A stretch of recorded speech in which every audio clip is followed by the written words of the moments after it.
What's up guys, cnccraft.cf here, and today we are going to be showcasing the APU Cruiser.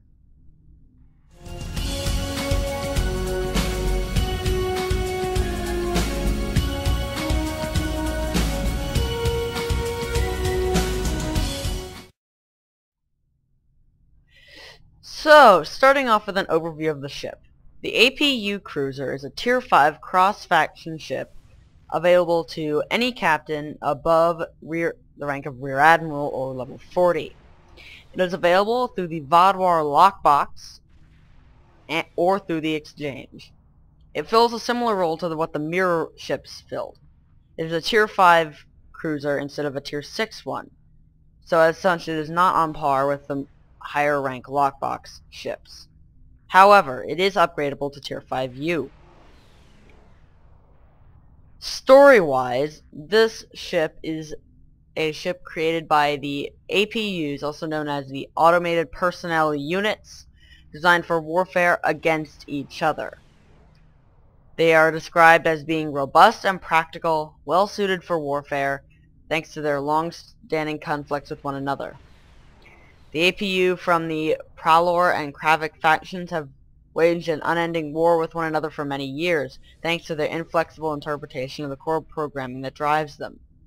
Despite being artificial life forms, the APU are entirely self-contained and do not integrate with any other known technology. Their ships and equipment can therefore be adapted for use by other species. Aesthetically, this ship is a very practical one. It is designed for warfare and therefore takes function over form. The shape of the ship consists of two domes, I guess you could call them, on the top and on the bottom. They have a sort of hexagonal shape with struts coming out from each of the points. Those struts have windows on them as well. Same is true for the bottom. They also have a sort of spire in the center, which I suppose could be the bridge area or some sort of command node of some sort. On either side of both bridge domes we have what I guess you could call thicker wings. I'm going to be referring to them as wings, which are relatively rounded, and they are also relatively thick. They have windows on their sides, and they also have domes on the top and bottom. These domes are where the beams come out of, and I assume to be the weapons banks. On the front of the ship we have a sort of split design with a thing coming out of the center here, and on the aft we have a sort of more tail design. If it weren't for the front and back being different, if it weren't for this being different from this, I would have a hard time telling where the front of the ship is. It's very easy to get confused, but as it is a cruiser, you don't need to worry too much about having your cannons on target, as you won't have cannons. This ship, I can definitely believe, was designed by computers, so it fills that function very well. Of course, it doesn't look as pretty as a Federation ship or as aggressive as a bird of prey, but it does fill its function very well, although I do wish there were a bit more harsh edges, as it is a warship. It seems a bit too rounded. As far as customization goes, there isn't much to be had. We have only one base template, and we have only two materials for the two factions of the APU, respectively. It does have a unique interior, however, it's very rudimentary. I will be showing you that later. You also cannot select from any of the pre-existing interiors. You're stuck with the default one. There are also two types of windows available for each of the factions accordingly. For advanced, you can't customize any of the hull shapes, and the only customization you can be had really are the patterns. So if you really like making a personalized ship, you're going to have to go with set visuals. The bridge, I would say, is a meh.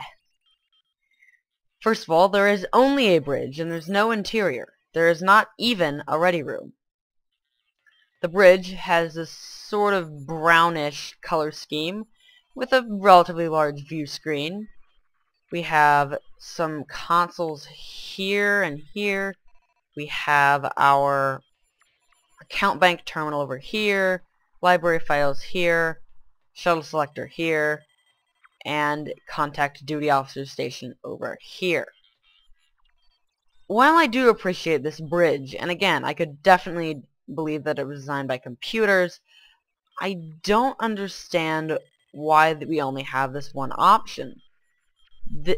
Because there are the two factions of the APU, and we've been shown that they design their ships differently, it would have been nice to have two variants of this bridge, but instead we only get one. It is a bit disappointing, and I would have liked it if we could have at least chosen our pre-existing faction bridges, if we didn't like this one. Although, considering we do get a custom bridge, I'll have to say that I don't mind it too much. Alright, well that's how it looks. What really matters is how it flies. Let's move on into stats now. This ship is a Tier 5 standard grade ship that can be upgraded to Tier 5U. As such, we get a standard non-console layout, standard level hull strength. However, we can still upgrade it to Tier 5U and get an additional console slot and better hull strength, as well as the Starship Mastery. Now, I don't have an upgrade token on me, so I will not be able to actually demonstrate the Tier 5U upgrade in use. However, I will mention its stats. Alright, so this is a cruiser, so we'll start with its defensive capabilities, which are its strong point. We have a hull strength of 38,000, which is a little bit on the weak side for a standard level Tier 5 cruiser. We might expect at least 39,000. We also have a crew of 200 and a shield modifier of 1. So while this is definitely defensively oriented, it's certainly not the best in terms of Tier 5 defensive ships go. There's certainly much better to be had, and even though its hull strength is okay, its crew complement of only 200 means that you don't get a very good repair rate. To balance out its lowish defensive capabilities, we have relatively more nimble impulse engines. We get a turn rate of 8 and an impulse modifier of 0.15. So it is slightly more agile than the typical cruiser, as you can see.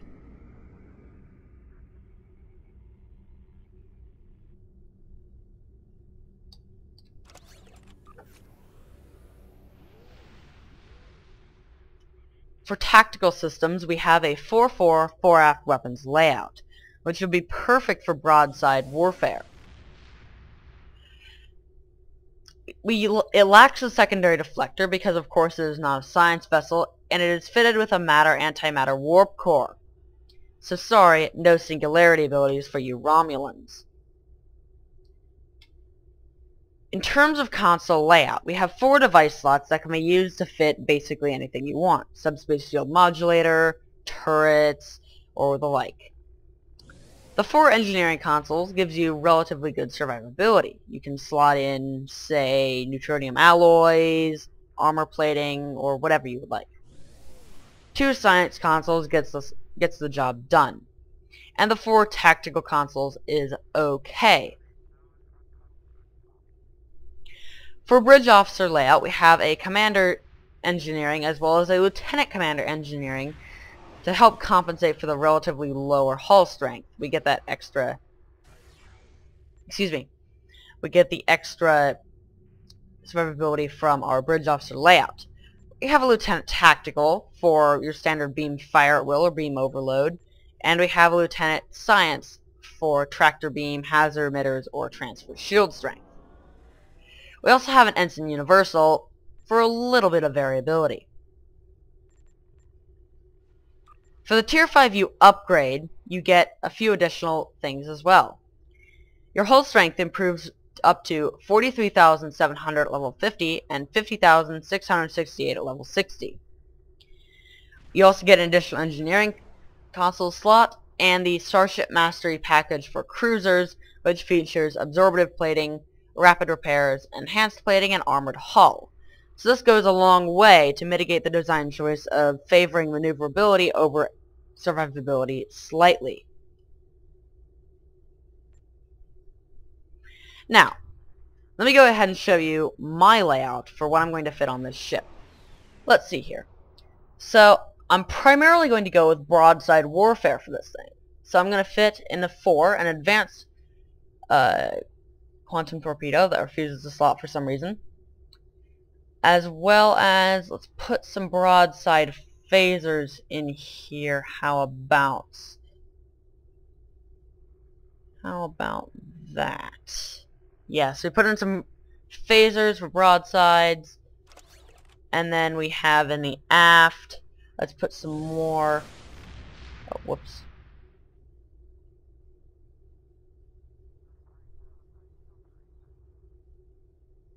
In the aft, let's put some more phasers on that. And what's this equipped on?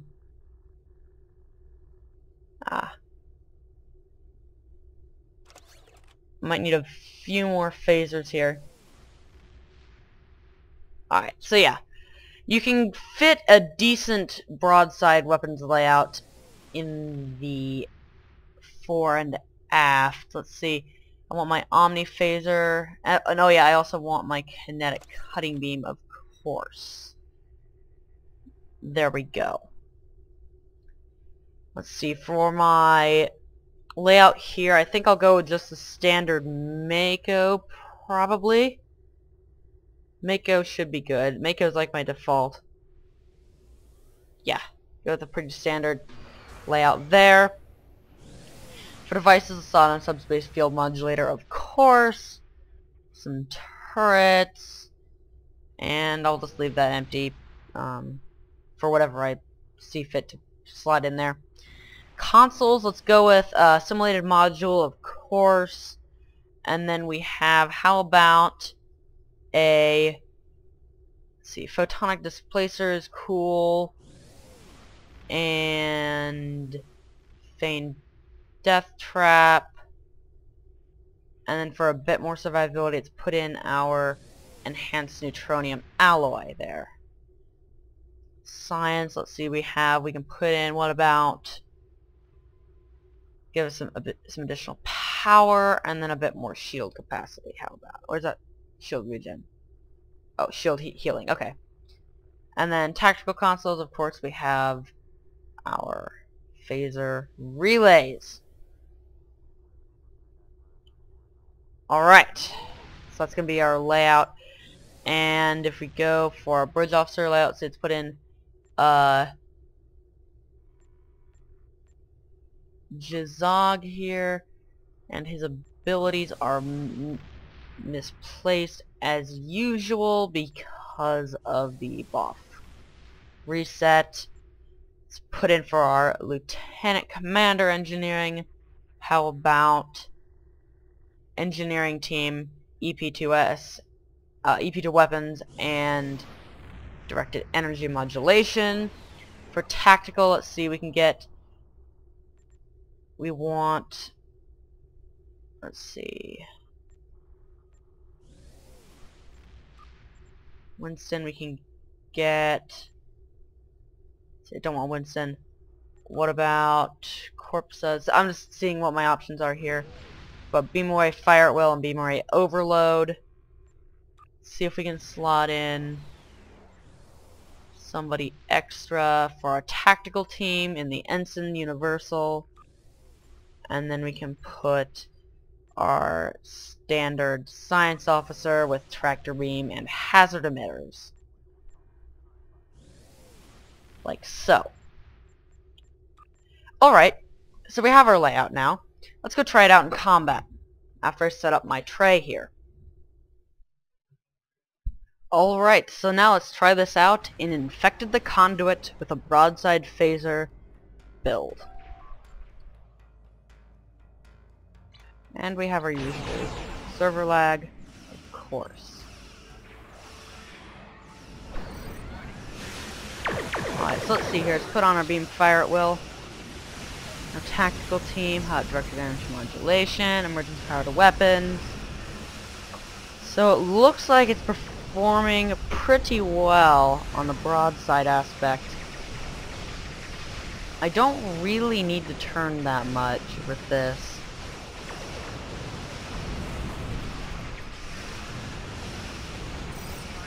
Looks like I'm getting some decent damage here.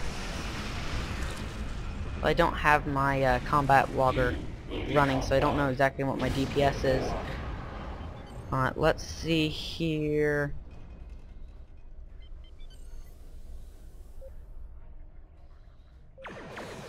Alright, let's go ahead and go fire at will again.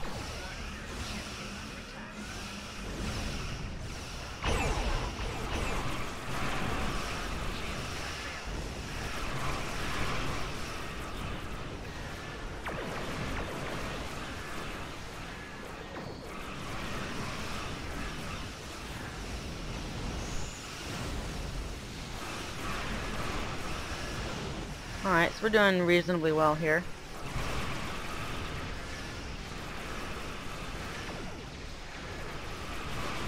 Let's go ahead and wait for our decoy there. The board to fire at that. It doesn't look like they're taking the bait. Oh well. Looks like the ship is performing pretty well against the board. I'm not having any survivability problems. I am running on normal difficulty, but they haven't really penetrated my shields yet, so looks like its survivability is at least good enough.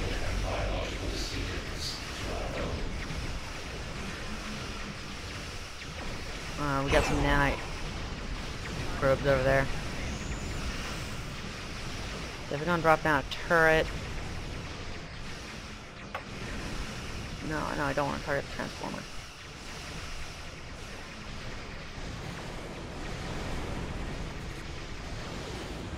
Let's see here. One more fire at will.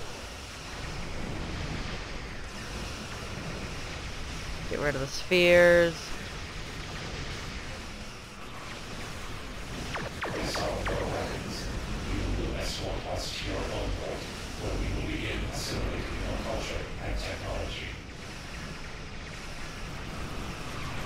Okay.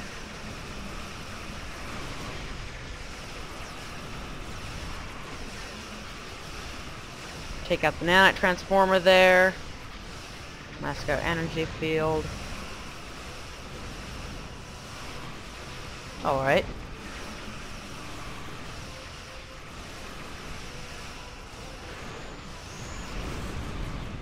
Huh.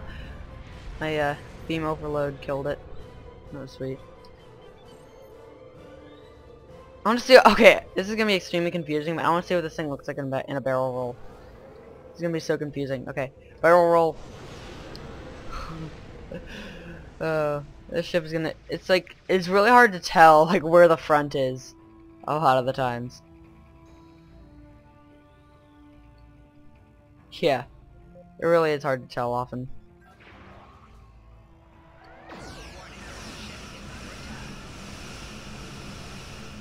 Again, they haven't really penetrated my shields. And they're not really firing at me either.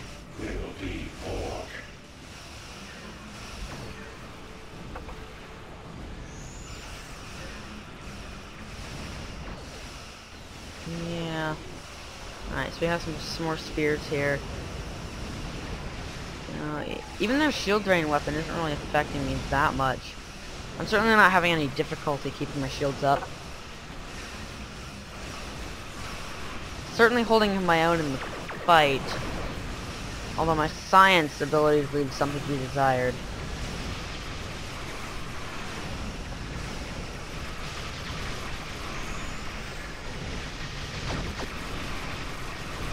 Okay, now they're starting to hurt me a little bit. Nothing I can't handle though with a bit of engineering abilities from my Commander, Lieutenant Commander engineering boss. Put another round of fire at will. Just clear out the crowd a bit. There's nothing more satisfying than just seeing like a spray of beams coming up from my ship. I mean, look at that! That's just great. Nothing more satisfying. Seeing just like that spray of beams. It's amazing. I suppose that could be said of any broadside ship.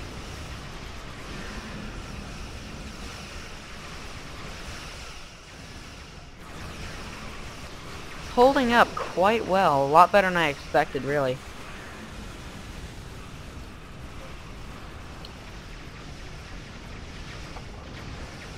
Okay, let's see.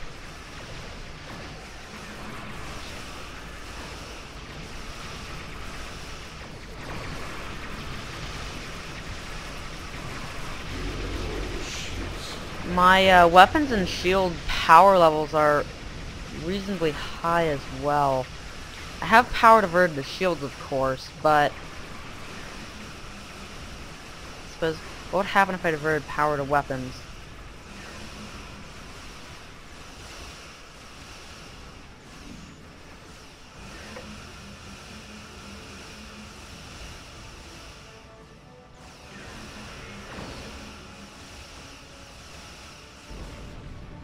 Alright, there's the gateway taken out. Let's move in on the tactical cube. Wait, which way is my front? Okay, that's right. This is my front. Okay. That will happen to you if you intend to fly this ship, not knowing where your front is.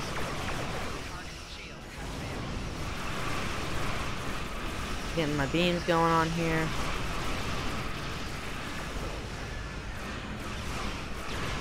Yeah, even with power diverted weapons, you know, I'm still not really taking many hard hits.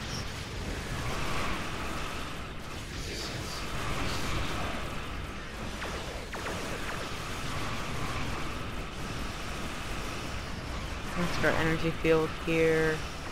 More fire at will.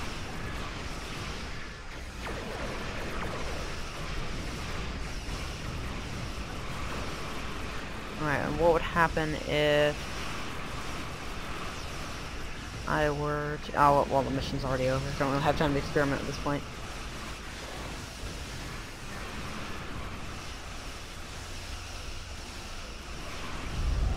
Alright, so we made it through, infected the conduit normal with moderate level gear. 0 deaths, a few shield failures, but not many. Certainly could hold our own in the fight. We completed the mission without difficulty. So I would say that combat tests were a success for this ship.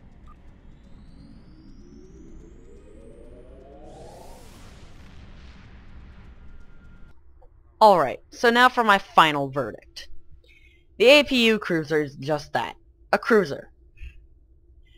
While its hull strength and crew complement are slightly lower than we've come to expect from a standard level Tier 5 ship, its commander and lieutenant commander engineering bridge officer stations mean that you shouldn't have met much difficulty keeping it alive. That being said, however, it does sacrifice slightly on engineering, and from that we get slightly better maneuverability and slightly more tactical capacity than you would expect from your standard cruiser. It's sort of similar to the Galaxy Dreadnought in many ways, with a tactical heavy cruiser, although not quite to the level of the Excelsior or Avenger take that. So, is this ship worth the approximately 1 million energy credits you get it for on the exchange? Well, if you already have a tactical heavy cruiser, then I would say no. However, if you're in the market for a decent cruiser, then I would say yes. It certainly can't fill the role of a science vessel or escort. But is it worth 1 million energy credits? Absolutely. It's better than what we've come to expect from the mirror level ships. Although if you do intend to get it out of a lockbox, don't bother. It would be much easier to get it off of the exchange. And while its 9 console layout isn't the best, it can be upgraded to Tier 5U, so you can certainly go a long way to mitigate the design choices of this ship. So that being said, I would say that this ship gets a good A-. So anyways guys, I guess that's about it for this video then. If you enjoyed, be sure to like and subscribe. Goodbye.